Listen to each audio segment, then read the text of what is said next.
अस्सलाम वालेकुम वरहमतुल्लाह। दोस्तों, आज की वीडियो मकई के काश्तकारों के लिए एक अहम है और मालूमाती है। दोस्तों, ये जो मकई है अब ये बूटिंग स्टेज पे आ चुकी है, जिसको हम कहते हैं कि गोब की स्टेज। इसमें जो अंदर है वो सिट्टा यहाँ पे इसके अंदर बन चुका है और कुछ ही दिनों में जो है 1-2 दिनों में ये बाहर आ जाएगा। इसके अंदर सिट्टा बन चुका है और कुछ ही दिनों में बाहर आने वाला है। अब इस स्टेज पे जो न्यूट्रिएंट्स की रिक्वायरमेंट है, खुराकी अज्जा की, खादों की जो ज़रूरत है, उसको पूरा करना इंतहाई ज़रूरी होता है और इसको पूरा करने के लिए हमें इसको समझना होगा। तो दोस्तों, आपको बताता चलूँ कि जो बूटिंग स्टेज है, आम तौर पर हम इस स्टेज पे पोटाश और नाइट्रोजन देते हैं, लेकिन इसके साथ साथ फास्फोरस की भी अच्छी खासी ज़रूरत होती है हमारी फ़सल को अच्छी पैदावार की तरफ ले जाने के लिए। अब ये जो स्टेज है, मैं आपको बताता चलूँ कि जो नाइट्रोजन की रिक्वायरमेंट है वो वेजिटेटिव स्टेज जो होती है उस पे 75% है, यानी कि इससे पहले जो बूटिंग स्टेज है यानी गोब की स्टेज से पहले 75% नाइट्रोजन जो है वो पौधे को ज़रूरत होती है और 25% आके इस स्टेज पे होती है।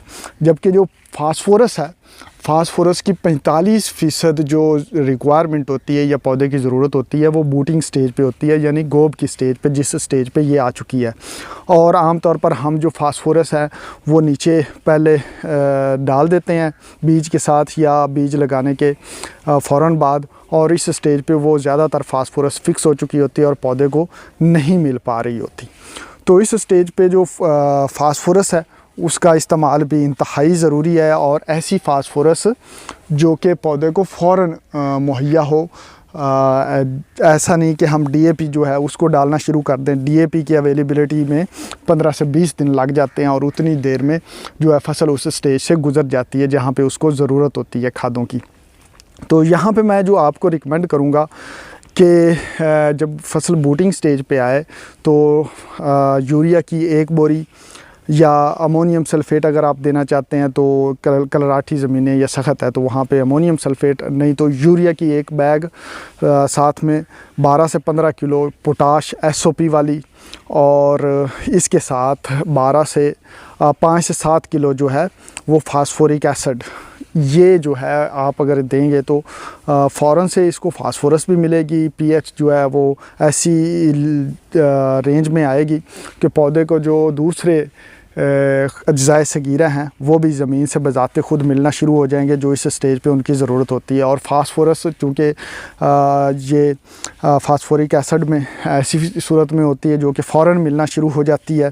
तो यहाँ पे मैं आपको समराइज़ करूँगा कि इस स्टेज पे अगर आपकी फ़सल आ चुकी है, बूटिंग स्टेज पे सिट्टा बन चुका है, अभी तक निकला नहीं है, तो आप 5 से 7 किलो फास्फोरिक एसिड, 12 से 15 किलो एसओपी सॉल्युबल वाली जो हल हो जाए, और 1 बैग यूरिया का ज़रूर अपनी फ़सल को दें। इससे आपकी फ़सल में वाज़ह तौर पे एक जो पैदावार में इजाफ़ा नज़र आएगा। आप चाहें तो तजर्बाती तौर पे दे के देख लें, और साथ में ऐसी फ़सल जिसको ना दें, दोनों में आपको वाज़ह तौर पे फ़र्क आएगा। शर्त यह है कि दोनों में कंडीशन और ज़मीन एक जैसी हो, तो उन दोनों में आपको पैदावार में वाज़ह तौर पे नज़र आएगा फ़र्क।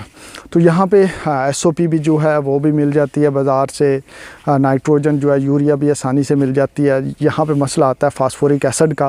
तो फास्फोरिक एसिड की अवेलेबिलिटी के मसाइल को हल करने के लिए मैं आपकी स्क्रीन पे नंबर शेयर कर रहा हूँ।